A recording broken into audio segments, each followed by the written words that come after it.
मंडळी, मुलगा असो किंवा मुलगी, पण प्रत्येक आईवडिलांची अशी इच्छा असते की आपल्या मुलामुलींनी अभ्यासामध्ये चांगलं यश मिळवावं, चांगला अभ्यास करावा, चांगलं करिअर घडवावं.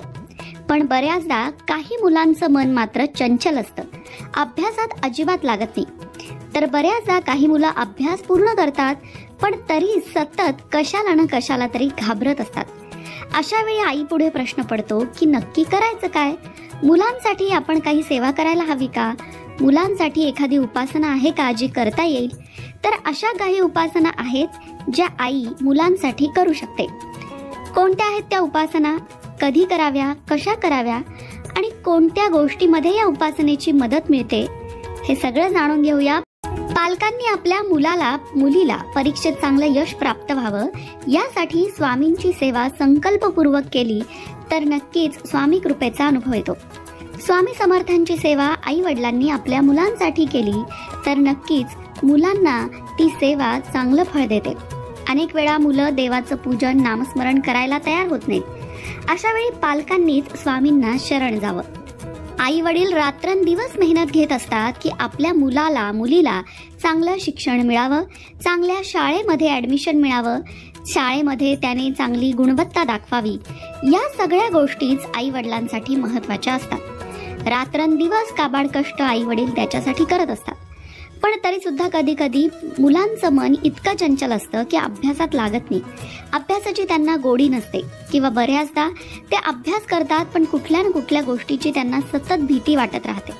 त्यांच्यामध्ये तो आत्मविश्वास बघायला मिळत नाही. अशा वेळी आईचं मन चिंतेने अगदी व्याकुळ होऊन जातं. म्हणूनच आईने स्वामींचे पाय धरावे आणि काही खास सेवा आहेत ज्या कराव्या ज्यामुळे फायदा मुलांना सुद्धा मिळतो. त्याच सेवांबद्दल आजच्या या व्हिडिओत आपण बोलणार आहोत. त्यामध्ये पहिली सेवा जी आहे ती आईने मुलांसाठी करायची आहे. आईने मुलांना शैक्षणिक सुयश प्राप्त होईपर्यंत दर पौर्णिमेला स्वामींचा उपवास करावा आणि मुलाच्या शैक्षणिक यशासाठी प्रार्थना करावी. तुमचा मुलगा असू द्या किंवा मुलगी, मग ती शाळेत जाणारी असू द्या, कॉलेजला जाणारी असू द्या किंवा इतर कुठल्या स्पर्धा परीक्षा देणारी मुलं असू द्यात, प्रत्येक मुलांची आई हा उपाय करू शकते. या उपायामध्ये तुम्हाला दर पौर्णिमेला स्वामींसाठी उपवास करायचा आहे आणि मुलांच्या शैक्षणिक यशासाठी स्वामींकडे प्रार्थना करायची आहे.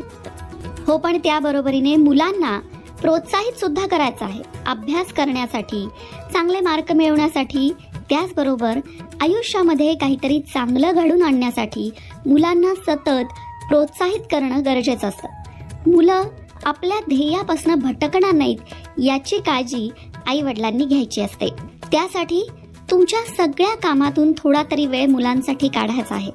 मुलांबरोबर खेळा किंवा मुलांबरोबर गप्पा मारा, जेणेकरून मुलांच्या मनात काय चाललं आहे ते तुम्हाला समजेल, त्यांच्या अडीअडचणी तुम्हाला समजतील आणि त्यातून तुम्ही मार्ग काढू शकाल.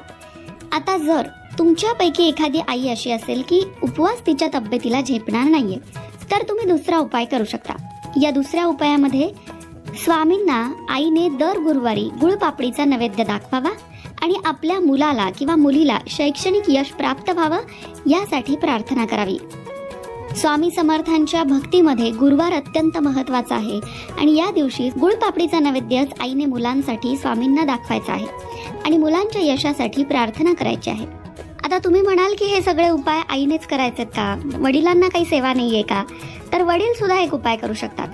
दर गुरुवारी मठात जाऊन आई किंवा वडील दोघांपैकी कुणीही स्वामींना मुलांच्या शिक्षणाबद्दल प्रार्थना करून स्वामींच्या मठात एक छोटासा तुपाचा दिवा लावा. तुपाचा दीप हे यशाचं प्रतीक आहे, मांगल्याचं, प्रकाशाचं प्रतीक आहे. आपलं मूल चांगलं शैक्षणिक यश संपादन करेपर्यंत हा उपाय नक्की करावा.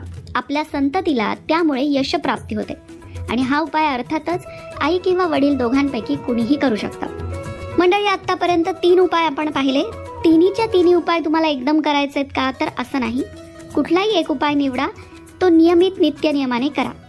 आणखीनही उपाय पुढे बघणार आहोत. अक्कलकोटला वर्षातून एका पौर्णिमेला आपल्या मुलाला किंवा मुलीला घेऊन जावं, म्हणजे आई वडिलांनी स्वतः एकदा तरी जावेच. तुपाचे 11 दीप स्वामींच्या वटवृक्ष मठात लावून प्रार्थना करावी. मुलांना सुयश प्राप्त होण्यासाठी हा सुद्धा एक उत्तम उपाय आहे. आणखीन एक उपाय म्हणजे दर पौर्णिमेला पालकांनी घरी किंवा मठात शैक्षणिक प्रगतीसाठी स्वामींचे पादुका पूजन करावे.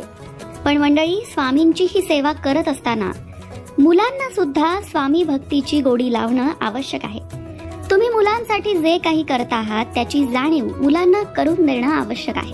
आता तुमच्यापैकी काही जण म्हणतील की आम्ही तर चांगले संस्कार करण्याचा खूप प्रयत्न करतो, पण मुलं आमचं ऐकत नाही. आता हा जो प्रश्न आहे की मुलं ऐकत नाही, हा खास करून ज्यांची किशोरवयीन मुलं आहेत त्यांना सतावणारा प्रश्न आहे.